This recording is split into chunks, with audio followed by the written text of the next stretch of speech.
Jail سے ان کو hospital منتقل کر دیا گیا ہے, جیل سے میٹھی جیل آ گئے ہیں. 9 مئی پر جب تک یہ اعلانیہ معافی نہیں مانگیں گے ان کا سیاسی جماعت کا سٹیٹس ریسٹور نہیں ہوگا.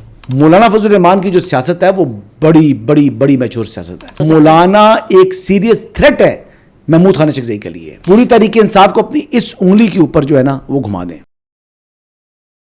کل ایک اور ڈیولپمنٹ میں نے دیکھی, کچھ وفاقی وزراء نے اپوزیشن لیڈر سے ملاقات کی ہے. اچکزئی صاحب تھے, راجہ ناصر عباس صاحب تھے, اور اس کے بعد جو ہے ثناء اللہ صاحب نے کہا کہ جی اپوزیشن لیڈر کا جو خط تھا, اوپن خط جو تھا وزیر اعظم کے لیے, اس کا جواب دے رہے ہیں.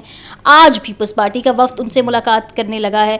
تو یہ ایک دم سے جو ملاقاتوں کا سلسلہ ہے پی ٹی آئی کے ساتھ, اپوزیشن لیڈرز کے ساتھ, اس کو کیسے دیکھ رہے ہیں آپ؟ Leader of the opposition in National Assembly and senate, ان کی یہ ملاقاتیں پارلیمانی جماعتوں کے آپس میں ہونا کو خبر ہے؟ پہلے تو نہیں ہو رہی تھی. یہ روٹین ہے. جو نہیں ہو رہی تھی تو غلطی کس کی تھی؟ میری تھی, آپ کی تھی؟ ان کی تھی نا آپس کی.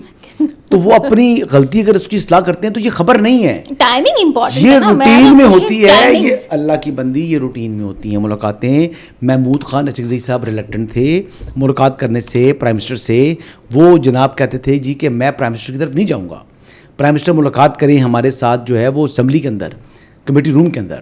اس پر بات چیت ہوئی ہے تو ملاقات ہو جائے گی, ہونی چاہیے. اور جو کہا جا رہی ہے Peoples Party P T I کے ساتھ ایک اچھا ورکنگ ریلیشن رکھنا چاہتی ہے, اس سلسلے میں آج وہ ملاقات کرے گی پی ٹی آئی کے وفد سے. تو کل جو حکومت نے ان سے ملاقات کر رہے ہیں پی ٹی آئی کے ساتھ ہی, وہ محمود خان اچکزئی صاحب سے ملاقات ہو رہی ہے. پی ٹی آئی کیا جو ملاقات کرنے جا رہے ہیں پیپلز پارٹی کا وفد, وہ لیڈر آف دی اپوزیشن سے کر رہا ہے یا پی ٹی آئی کے ساتھ کر رہا ہے ملاقات؟ Leader of opposition.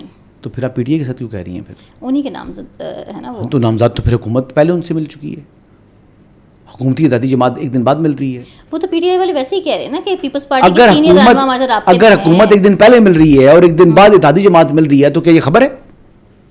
کیا دونوں ایک پیج پر نہیں ہے؟ کیا دونوں ایک ہی طریقے سے ہیمر کو اسٹرائک نہیں کر رہے؟ اچھا, آپ اس میں سے کوئی اور چیز نکالنا چاہتے ہو آپ کی مرضی ہے. اگر اس طرح دیکھنا چاہتے تو اس طرح بھی مرضی ہے. حقیقت یہ ہے کہ محمود خان اچکزئی صاحب کی بچپن کی خواہش تھی کہ میں بڑا ہو کر قومی اسمبلی میں قائد حزب اختلاف بنوں گا. وہ ان کا خواب شرمندہ تعبیر ہو گیا ہے. اب نہ انہوں نے مزاحمت کرنی ہے, نہ انہوں نے کچھ کرنا ہے. اچھے بچے بن کر وقت گزاریں گے, اپنے عہدے کو انجوائے کریں گے. اور کیا کرنا ہے محمود خان اچکزئی نے, کیا کرنا ہے بتائیں مجھے. محمود خان اچکزئی صاحب کو خطرہ یہ محسوس ہو رہا ہے کہ کہیں ان کی اسپیس مولانا فضل الرحمان نہ چھین لیں ان سے, ان کا عہدہ ان سے نہ چھین لیں. مولانا فضل الرحمان کی جو سیاست ہے وہ بڑی بڑی بڑی میچور سیاست ہے. تو مولانا ایک سیریس تھریٹ ہے محمود خان اچکزئی کے لیے. مولانا از اے سیریس تھریٹ فور جو ہے نا وہ دیگر جو اتحادی جماعتیں ہیں پاکستان تحریک انصاف کی. یہ یاد رکھنا, یہ یاد رکھے گا.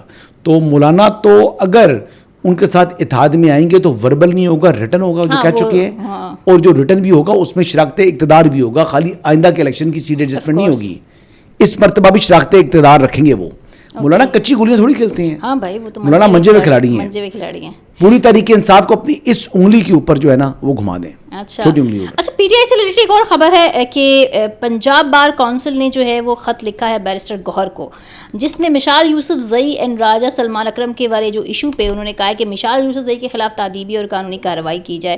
یعنی جو انہوں نے الزام لگوائے ہیں راجہ سلمان اکرم پر, اس پہ کوئی کام کیا جائے. تو بیرسٹر گوہر تو آج کل کنڈولنس ریسیو کر رہے ہیں, بلکہ میں نے بھی جانا ہے جی کنڈولنس کے لیے ان کے پاس.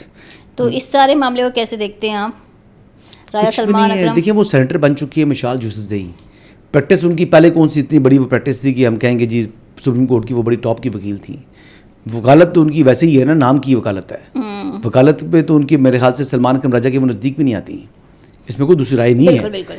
تو انہوں نے جو حاصل کرنا تھا سینیٹر وہ بن چکی ہیں, اور انہیں کیا ملنا ہے جی. تو سلمان اکرم راجہ نے لوز کرنا ہے اس لڑائی میں.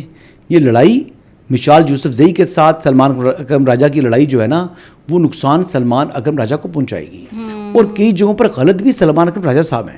میں کچھ یہ بتا دوں, وہ مشال یوسف زئی ظاہری بات ہے وہ اوفینسو نہیں ہے, وہ اگریسو نہیں تھی. پارٹی ٹکٹوں کی بات کر کے پیسے لے کے اس نے کوئی حملہ نہیں کیا تھا پہلے سلمان اکرم راجہ پر. وہ آلریڈی بار بار متعدد بار شٹ اپ کال دیتے تھے, اوکے ہوتے تھے.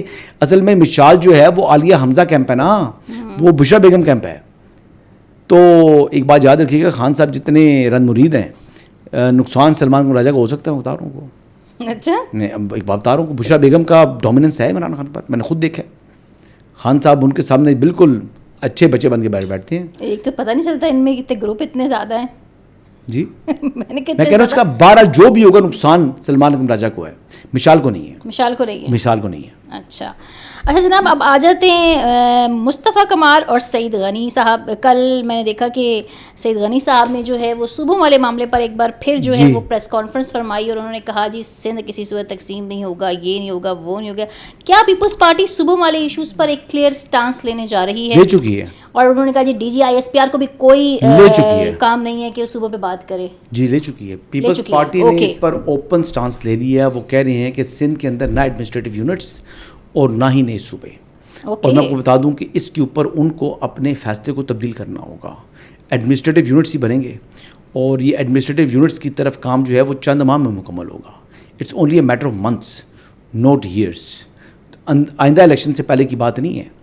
یہ نہروں کی طرح کالا باغ ڈیم کی نظر کی طرح تو نہیں وہ ہی نہیں کرنے دیا جائے گا. نہروں کی وجہ سے ہی تو اس معاملے پر بات آئی ہے. سچ پوچھیں تو نہروں کے اوپر جس طرح کا ریئیکشن دیا ہے, اب ایڈمنسٹریٹو یونٹ تو وہاں کے اس ڈویژن کے یا ان 2 ڈویژنس کے عوام کو امپاورمنٹ دینا ہے. اس پر کون انکار کر سکتا ہے یار؟ آپ بتائیں کہ آپ وہاں پر فنڈ زیادہ دینے شروع کر دیں ان ڈویژنس کو. بالکل آف کورس. ہاں تو پھر اس پر کون سی ڈویژن انکار کرے گی اور کس بیس کے اوپر انکار کرے گی؟ اور یہ سب جانتے ہیں کہ مرتضی وہاب کے پاس کتنے اختیارات ہیں ایز اے میئر کراچی.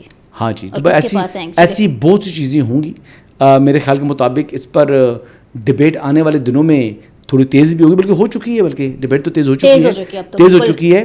اب تو ڈبیٹ میرے سے پارلیمان کے اندر شاید ہونی ہے, اور سیاسی جماعتوں کے ساتھ ہونی ہے, اور پھر آنیاں جانیاں ہونی ہیں. پھر اس قسم کی چیزیں ہوں گی تو پھر کام تھوڑا تیز ہوگا. تو چند ماہ میں یہ چیز ہو جانی ہے. اچھا چند ماہ میں یہ چیز ہو جانی ہے. تو وہ مصطفیٰ کمال صاحب کہہ رہے ہیں کہ جنہوں نے 28ویں ترمیم کرنی ہے وہ کروا کے رہیں گے. رانا ثناء اللہ صاحب کو بھی پتہ چل ہی جائے گا. تو اس کا مطلب ہے وہ ٹھیک کہہ رہے ہیں. اس بار شاید ان کی وہ کراچی والے مصطفیٰ کمال صاحب اوور ایکسائٹیڈ ہیں. مصطفیٰ کمال صاحب کو ظاہری بات ہے ان کے لیے تو یہ لاٹری ہے, یہ عید ہے. دیکھیں وہ اگر نئے ایڈمنسٹریٹو یونٹ بن جاتے ہیں, سپوزٹلی کراچی ایک الگ ایڈمنسٹریٹو یونٹ بنتا ہے, تو پھر اس کی حکمرانی کا ان کے پاس ایک یعنی اپرچونٹی آ جائے گی. صحیح. اس طرح پورے سندھ کی حکمرانی کی اپرچونٹی تو ان کے پاس اویلیبل نہیں ہے نا جی. اس وقت اگر وہ الیکشن لڑیں بھی سندھ کے اندر, جو کراچی میں اگر کلین سویپ بھی کر جائیں, تب بھی وہ گورنمنٹ نہیں بنا سکتے. بالکل. گورنمنٹ بنانے کے لیے ان کو باقی ریسٹ آف دا سندھ کے اوپر انحصار کرنا پڑتا ہے.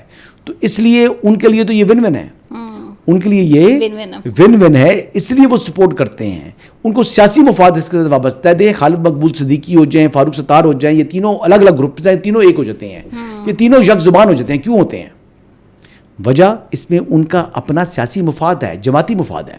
جماعت کو اگر ایک چیز مل جائے گی تو آپس میں وہ لڑ لیں گے بعد میں بھی, لیکن یہ وہ چیز ہے جس کے لیے وہ یعنی پیپلز پارٹی کے سامنے ایک ہو کر وہ جو ہے وہ کھڑے ہو رہے ہیں. اور دیکھیے پچھلا جو گورنر سندھ تھا وہ ہٹایا کس بات پر گیا تھا؟ کامران ڈیسوری صاحب کیوں ہٹائے گئے تھے؟ انہوں نے بھی ایسی بات کی تھی, یہی بات کی تھی جس کے اوپر اسٹینڈ لے لیا تھا پیپلز پارٹی نے, اور ان کو اٹھانا پڑ گیا تھا. تو پیپلز پارٹی تو اسٹینڈ لے گئی جی. ایون ایڈمنسٹریٹو یونٹس کے اوپر بھی اس نے یعنی ایک مسئلہ بنانا ہے, تنازع کھڑا کرنا ہے. لیکن میرے خیال سے وہ کامیاب نہیں ہوں گے. مشکلات ضرور ہوں گی باقی سسٹم کو, لیکن سسٹم ان سے جی جائے گا. اچھا میرا آخری سوال ہے, جہاں سے ہم نے اسٹارٹ کیا سپریم کورٹ کے آج کے فیصلے کے بعد, ابھی تھوڑی دیر بعد ہی آپ دیکھیں گے کہ یوٹیوبرس اس پہ کیسا کیسا تبصرہ کریں گے. تو آپ کو کیا لگتا ہے؟ ہم بھی وہی کر رہے ہیں. نہیں, ان کو برا میں کیوں کہوں, میں خود وہی کام کر رہا ہوں. نہیں, وہ جو بہت دور کی کوڑی لاتے ہیں ہم وہاں انہیں میں کہوں گا جی مبارک ہو, یہ فیصلہ خوشائند ہے, یہ اچھا نہیں, یہ تاریخی فیصلہ ہے, اور اس فیصلے پر راوی چین ہی چین لکھ رہا ہے. بالکل ٹینشن لینے کی ضرورت نہیں ہے. میں کہہ رہا ہوں آپ جو سوچتے ہیں سوچتے رہیں, جو آپ نے کہنا کہتے رہیں. اچھا, حقیقت آپ کے کہنے سے یا سوچنے سے یا میرے کہنے سے سوچنے سے فرق نہیں, تبدیل نہیں ہوتی. خان صاحب کے باقی فیصلوں کے حوالے سے بھی اتنا سپیڈ اپ ہو جائیں گی چیزیں. کون سے فیصلے؟ 190 میں بھاگ رہے ہیں پتلی گلی سے, آنا نہیں ہے انہوں نے. اچھا, میں دیکھوں گا سلمان صفدر 190 ملین میں آ کے جو ہے وہ دلائل دے, کبھی نہیں دے گا. صحیح, اس نے پتلی گلی سے بھاگنا ہے 190 ملین پاؤنڈ کیس میں, کیونکہ قاسم کے پاپا چور ہیں, چوری کی ہے انہوں نے, وہ رنگے ہاتھوں پکڑے گئے ہیں. اس میں اگر دلائل دیں گے تو عمران خان صاحب کی جو اپیل ہے وہ ڈسمس کروا کر پھر ان کو دوسری اپیل میں جانا پڑے گا. کہاں پر؟ فیڈرل کانسٹیٹیوشنل کورٹ میں. اور میں تو کہتا ہوں ایک دفعہ یہ اپیلوں کی ٹینٹا ختم ہو, حتمیت ہو کہ کپتان جو ہے وہ ڈیالہ کا چانسلر ہے اور ان اپوزڈ ہے. Okay, thank you very much.